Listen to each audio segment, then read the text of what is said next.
தமிழ்நாட்டில எந்த குடும்ப நல கோர்ட்ல விவாகரத்து வழக்கு வந்தாலும், அதுக்கு காரணம் தனுஷ் தான் அப்படின்ற அளவுக்கு தாறுமாறா பேச ஆரம்பிச்சிருந்தாங்க, பேசினார்கள். அது ஒரு ஒரு கட்டத்துக்கு மேல எப்பா ஏன் இவ்வளோ ஓவர் டோஸ் போயிட்டுருக்கீங்கன்னு, அது வரைக்கும் நெறைய பேர்லாம் நெறைய பிரச்சனைகள்லாம் வந்த பொழுது கூட, சரமாரியா அது தனுஷ் மேல தாக்குதல் நடந்துகிட்டே இருந்தது.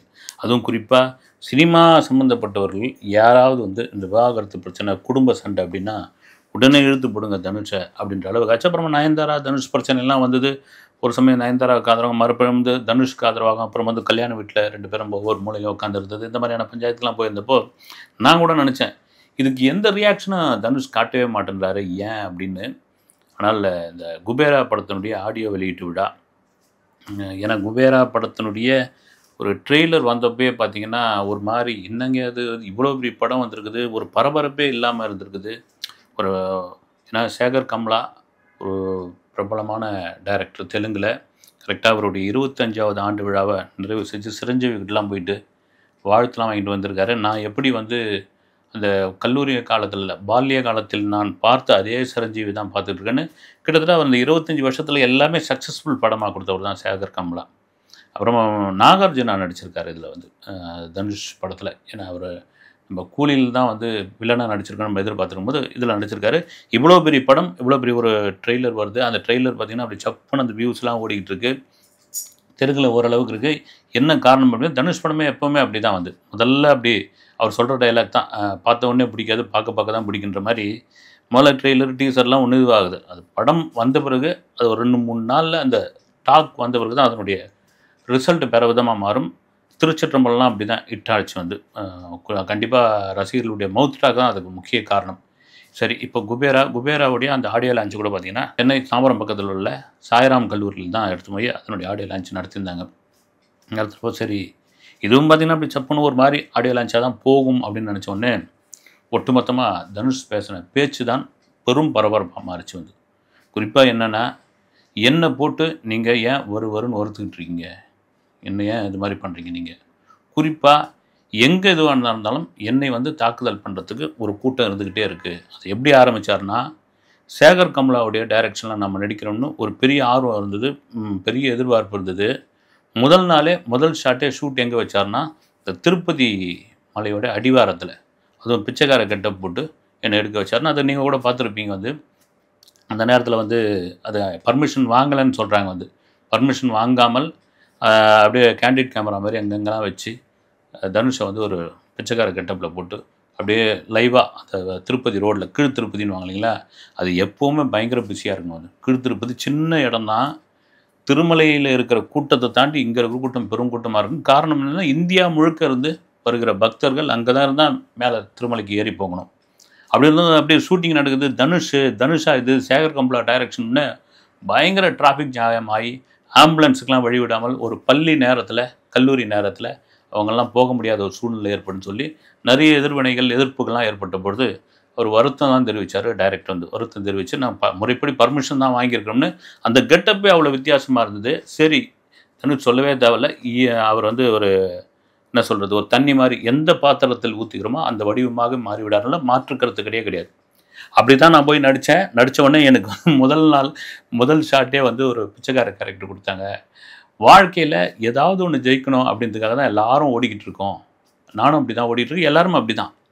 ஆனால் சில பேர் என்ன பண்றாங்க, வாழ்க்கையில இது மாரி ஜெயிக்கிறாங்கல்ல, அவங்கள ஏதாவது விதத்தில நெகட்டிவிட்டி பரப்பணும், அவங்கள காயப்படுத்தணும், அவங்க மேல சேத்தள்ளி போடணும் அப்படின்றதுக்காக ஒரு கூட்டம் இருந்துகிட்டே இருக்காங்க. அந்த கூட்டம் என்னை தொடர்ச்சியாக என் மீது நெகட்டிவிட்டியும், என் மீது சாயத்தையும், சேத்தையும் வாரி கொட்டிக்கிட்டே இருக்கிறாங்க. நான் அத பத்தி கவலையே படல. அது என்ன பண்றாங்களோ பண்ணிக்கிட்டும். எனக்கு என்னன்னு தெரியும் அதாவது கஸ்தூர் ராஜாவாக என் அப்பா என்ன சினிமாவுல அறிமுகப்படுத்தினாரு. என் கண்ண எனக்கு ஒரு வழிகாட்டினாரு அவர் தான் எனக்கு இதுதான் தனுஷ் அப்படின்ற ஒரு வடிவத்த குடுத்தவர் அவர் தான். அதன் பிறகு நான் கையை ஊனி கரணம் போட்டு நானே சொந்தமாகத்தான் என்னுடைய முயற்சியில் இந்த இடத்துக்கு வந்திருக்கிறேன் என்பதில மாற்று கருத்து கிடையவே கிடையாது. ஏன்னா இன்னைக்கு ஐயா அப்துல் கலாமுடைய பயோபிக்ல நடிக்க போறாரு அப்படின்ற விஷயம்லாம் பெரிய விஷயம். அதெல்லாம் இளையராஜாவுடைய பயோபிக்ல நடிக்கிறாரு. அது டிராப் ஆகி போச்சுன்னா, இல்ல அது கொஞ்சம் ஒத்தி வச்சிருக்காங்க அப்படின்ற மாதிரிலாம் சொல்லிட்டு இருக்காங்க. இத தான் சொல்றேன் நான் தனுஷ் எந்த பாத்திரமோ அந்த பாத்திரத்தினுடைய அப்படியே வடிவமாக மாறக்கூடிய ஆகச்சிறந்த நடிகர் என்பதில் மாற்று கருத்து கிடையாது. இதெல்லாம் மீறி அந்த அதாவது கொட்டி குமுறின ஒரு விஷயம் என்னன்னா அந்த மேடையில் வந்து, நான் ஒரு சாமானியங்க, நான் ஒரு சாதாரண வீட்டு பையன், நான் வந்து ஒரு வேளை சோத்துக்கெல்லாம் கஷ்டப்பட்டுருக்கேன் அப்படின்னு சொல்லியிருந்தாரு. எப்போ உங்கள்கிட்ட உங்கள் அப்பா பெரிய டைரக்டர் தானே, ஒரு வேளை சோத்துக்கெல்லாம் கஷ்டப்பட்டுருக்கியான்னு இன்னும் சில பேர்லாம் கமெண்ட்ஸ்லாம் போட்டிருந்தாங்க அந்த வீடியோவில். நான் நல்லா ஞாபகம் இருக்குது, இயக்குனர் விசு, மறைந்த விசு அவர்கள் வந்து ஒரு தடவை இன்டர்வியூ போட்டது கீழ்ப்பாக்கத்தில் இருக்க அவர் வீட்டுக்கு போய் பேசியிருந்தப்போ, இவர் கஸ்தூராஜா சம்மந்தமான விஷயங்கள், தனுஷ் சம்மந்தமான விஷயங்கள்லாம் பேசிகிட்டு இருந்தோம். பேசியிருந்தபோது அவர் சொன்னார் வந்து, இந்த பிள்ளைங்களால் ஒரு பெரிய இடத்துக்கு வந்துட்டார் கஸ்தூராஜா வந்துட்டாப்புல, என்கிட்ட தான் அசிஸ்டண்ட்டாக இருந்தார். அசிஸ்டண்ட் வந்து அப்போ அந்த காலகட்டங்களில் 80 காலகட்டங்களில் அசிஸ்டண்ட்டுங்களுக்கு வந்து பெரிய சம்பளம்லாம் இருக்காது, பேட்டா கொடுக்குறதே பெரிய விஷயமா இருக்கும். அந்த பேட்டாவை வாங்கிட்டு அவர் என்ன பண்ணுவார்னா கஸ்தூராஜா, பஸ்ஸுலேயோ இல்லை ஆட்டோலேயோ ஏதோ ஒரு வாகனத்தில் போனால் ஒரு செலவாகணுன்றதுக்காக அங்கேருந்து நடக்க ஆரம்பிச்சிருவார் அப்படின்னாப்புல.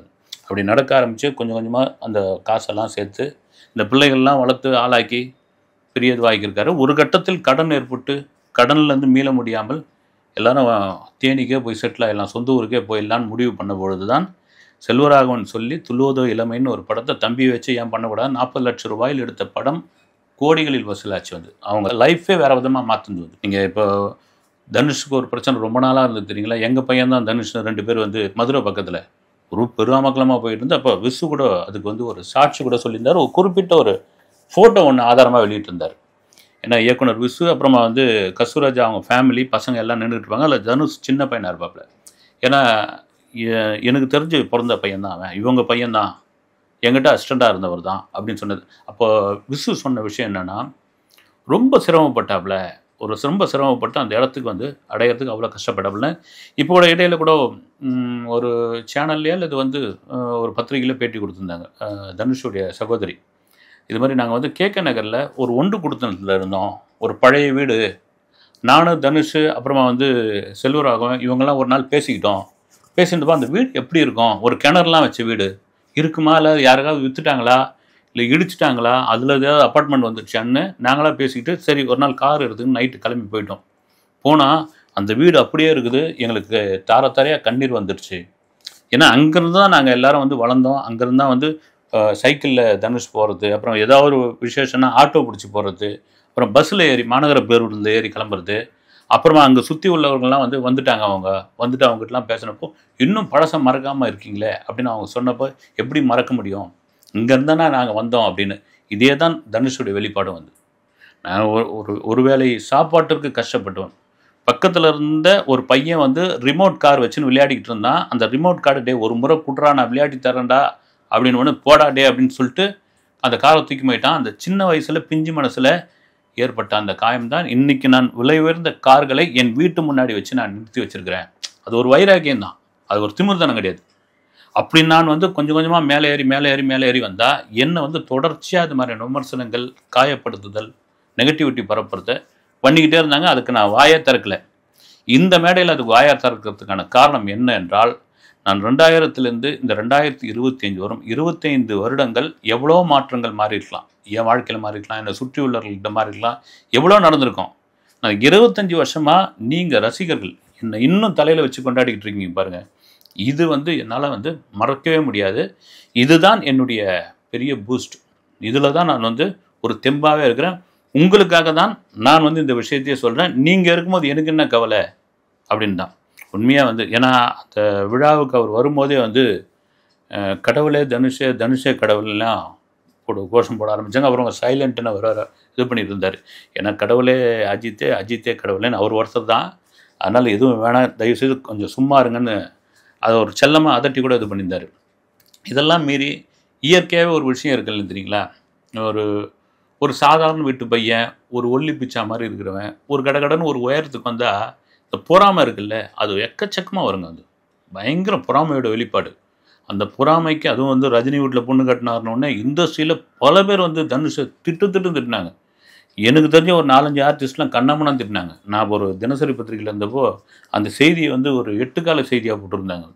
அதுக்கு ஏங்க ரஜினி வீட்டில் பொண்ணு கட்டான்ட்டுக்காக 8 கால செய்தியாக போடுங்க நீங்கள் அப்படின்னு நானாங்க போட்டேன். அந்த பத்திரிகை ஓனர் போட்டார், எடிட்டர் போட்டார், நான் என்னங்க பண்ணுவேன்னா, அது என்னென்னா அவர் ரஜினி வீட்டில் சம்மந்தம் பண்ணிக்கிட்டேன்னு தவிர அதை தாண்டி இவருக்கு எப்படி பொண்ணு கொடுத்தாங்க அப்படின்ற அந்த கடுப்பு தான் வந்து. கஸ்தூராஜாவோட ஒரு இன்டர்வியூவில் சொல்லியிருப்பார். வந்து ஒரு வருமான வரித்துறையிலேருந்து வந்து டேக்ஸ்லாம் கரெக்டாக கட்டுறாங்களான்னு ஒரு அதிகாரி வந்து ஓப்பனாகவே பேசியிருப்பார். ஒரு அதிகாரி வந்து பேசிகிட்டு இருந்தார். பேசிட்டு இருந்தப்போ உங்கள் பையன் என்ன படிச்சிருக்காரு அப்படின்னு அவர் கேட்டார். கேட்டோடனே +2 சார் அப்படின்னேன். நான் என்ன படிச்சிருக்கேன் தெரியுங்களா அப்படின்னாரு. தெரியாதுங்க சார் அப்படின்னு. சரி ஓப்பனாக சொல்லுங்கள், உங்கள் பையன் என்ன சம்பளம் வாங்குறான் அந்த ரெக்கார்டாக சொல்லுங்கள். என்ன நானும் சரி ஓப்பனாக சொன்னேன்னு சொல்லி முடிச்சோன்னே என் சம்பளம் என்ன தெரியுங்களா அப்படின்னாப்புல. தெரியாதுங்கண்ணே. 50,000 60,000 சொன்னாப்புல. நான் என்னங்க பண்ணுறது அதுக்கு அப்படின்னா, சரி இனிமேல் ஒழுங்காக டேக்ஸ் கட்டிடுங்க அப்படின்னு அவருக்கு வந்து அந்த பொறாமையோட வெளிப்பாடு தான் அவ்வளோ பேச்சு பேசினார். பொறாமையோட வெளிப்பாடில் தான் அப்படி கொட்டினார் அப்படின்னு. ஆரம்ப கட்டத்தில் தனுஷுக்கே வந்து அந்த ஒரு என்ன சொல்கிறாங்க, ஒரு தாழ்வு மனப்பான்மை கொஞ்சம் உண்டு தான் அது. ஆனால் அதையெல்லாம் உடச்சிக்கிட்டு நமக்கு வந்து போனால் நம்மளை வந்து ஒல்லி பூச்சான்றாங்க, நாக்கு பூச்சின்றாங்க, எழுதுறாங்க, சொல்கிறாங்க, நம்ம காது விடவே பேசுகிறாங்க, கேலி பண்ணுறாங்க, உருவ கேலி பண்ணுறாங்க. இதெல்லாம் உடச்சிட்டு வரணும்னா தன்னுடைய செல்ஃப் கான்ஃபிடென்ட் அது ரொம்ப ரொம்ப முக்கியம்னு அதுலேருந்து மீண்டு வந்த ஒரு நபர் தான் வந்து. அதுக்கப்புறம் இங்கிலீஷ் தெரியலாம் சொல்லியிருந்தாங்க. உண்மையிலேயே அவர் இங்கிலீஷ் சொல்லிக் கொடுத்தது யாருன்னா, முன்னாள் மனைவின்னு கூட சொல்லலாம் வந்து ஐஸ்வர்யா தான். ஏன்னா மகன் பட்டமளிப்பு விழாவில் 2 பேரும் அப்படி நின்று போஸ் கொடுக்குறாங்க. ரொம்ப சந்தோஷமாக இருக்குது வந்து. என்னதான் சொன்னாலும் நான் சொல்கிறது தான், நீர் அடித்து நீர் விலகாது அப்படின்ற மாதிரி அவங்களுக்கு 1000 பிரச்சனை இருந்தாலும் இந்த மகன்கள் குழந்தைகள் விவகாரத்தில் வந்து கணவன் மனைவி வந்து அதெல்லாம் வந்து இறங்கி விடணும், அந்த ஈகோலாம் விட்டு கொடுத்துருவாங்க. இவருக்கு வந்து தனுஷுக்கு எப்படி இங்கிலீஷ் பேசணும், எப்படி ட்ரெஸ் பண்ணணும், எப்படி வந்து ஒரு ஸ்டார் ஹோட்டலில் போய் பழகணும், ஒரு ஃபங்க்ஷனில் போனால், ஒரு ஹாலிவுட் ஃபங்க்ஷன், ஒரு பாலிவுட் ஃபங்க்ஷனில் போனால் எப்படி நடந்துக்கணும், இதெல்லாம் சொல்லிக் கொடுத்தது அவங்க தான் வந்து சொல்லியிருப்பாங்க. இவரே கூட ஒரு இன்டர்வியூவில் சொல்லியிருப்பார். இன்றைக்கி போயஸ் கார்டெல்லாம் தன் மாமனாருக்கு இணையாக மாமனாரை தாண்டி ஒரு பிரம்மாண்ட மாளிகை கட்டியிருக்காருலாம் சும்மாவா வந்து. இதனுடைய ஒட்டுமொத்த அந்த வெளிப்பாடு தான், அந்த பொறாமை தான், அந்த காழ்ப்புணர்ச்சி தான், அந்த கடுப்பு தான் என் மீது வந்து இது மாதிரி சேற்றை வாட்டி இறைக்கிறார்கள், நெகட்டிவிட்டி பரப்புகிறாங்கன்னு. ஒரு தடவை கூட ஒரு பிரபலமான ஒரு டான்ஸ் மாஸ்டர் அவங்க வந்து ஒரு படத்துக்கு தனுஷுடைய ஒரு பாட்டுக்கு வந்து டான்ஸ் கோரியோகிராஃபராக வந்திருந்தாங்களாம். தனுஷ் வளர்ந்துட்டார். மேடம் நான் வந்து உங்ககிட்ட டான்ஸ் கற்றுக்கணும் தெரியுமா அப்படின்னு. தெரியுமே அப்படின்னுக்கிறாங்க. தெரியும், நல்லா தெரியுமே அப்படின்னு. அப்போ முதல் நாள் வந்து இவன்லாம் ஒரு ஹீரோ, இவன்லாம் வந்து டான்ஸ் கற்றுக்க வந்துட்டானான்னு நீங்கள் சொன்னீங்க. எப்பப்பா நான் சொல்லவே இல்லைப்பா. ஏன்னா இல்லை சொன்னீங்க, யார் மூலியமாக எனக்கு தகவல் வந்தது அப்படின்னு. என்னென்னா அந்த காயம் தாங்க வந்து எல்லாருக்கும் தோணுது தான் வந்து. நம்ம யார் பெரிய ஆளாவாங்கன்னு நீங்கள் கணிக்கவே முடியாது. சினிமாவில் வந்து நிச்சயமாக கணிக்க முடியாது. ஏன்னா தனுஷ் அறிமுகப்படுத்தின சிவகார்த்திகேயன் தான் இன்றைக்கி வந்து அடுத்த விஜய் அப்படின்ற சொல்கிற அளவுக்கு இருக்கிறாப்புல. அதனால் வந்து கணிக்க முடியாது. ஆனாலும் அந்த வடு ஒன்று இருக்குது பாருங்கள், உள்ளே வந்து ஒரு ஆறாத ஒடுவா இவெல்லாம் வந்து ஹீரோவை நடிக்க வந்துட்டானா அப்படின்னு அதை கேட்ட கேள்வி அதை டேரிங்காகவே அவங்ககிட்ட கேட்டிருக்காரு. அதுதான் தனுஷ் வந்து என்னென்னா மனசில் பட்டதை உடனடியாக சொல்லக்கூடியவர். ஒரு கட்டத்துக்கு அப்புறம் அவர் ஒரு ஒரு சாமியார் மாதிரி ஆகிட்டார். சமீப காலமாக வந்து எதுக்கு ஒரு ரியாக்ஷன் கொடுக்குறதில்ல, எதை இது பண்ணுறதில்ல, மீடியாக்களை மீட் பண்ணுறதில்ல, நீங்கள் என்ன வேணாலும் சொல்லிக்கிங்க, அதை பற்றி எனக்கு கவலை இல்லைன்னு சொல்லிட்டு இருந்த ஒரு நபர் தான் அவராலேயே கும்பிட முடியாமல் ஒரு கட்டத்தில் இந்த குபேரா ஃபங்க்ஷனில் ஒட்டு மொத்தமாக சொல்லிட்டாரு. சொன்ன பிறகும் திரும்பவும் சொல்கிறது தான், யாருடைய திறமையும் யாரும் வந்து தடுக்கவே முடியாதுங்க, தாமதப்படுத்தலாம். அந்த திறமை ஒரு கட்டத்தில் வெளிப்பட்டே தீரும். அது தனுஷுக்கும் இருக்குது. வந்து சாதாரண நிலையிலிருந்து வந்த ஒரு நடிகன் இன்று உச்சத்தில் இருக்கிறார் என்பது தயவுசெய்து சேற்றை வாரி இறைக்காதீர்கள் அப்படின்னு தான் என்னுடைய கருத்தும் கூட. அடுத்த வீடியோவில் சந்திக்கிறேன். நன்றி.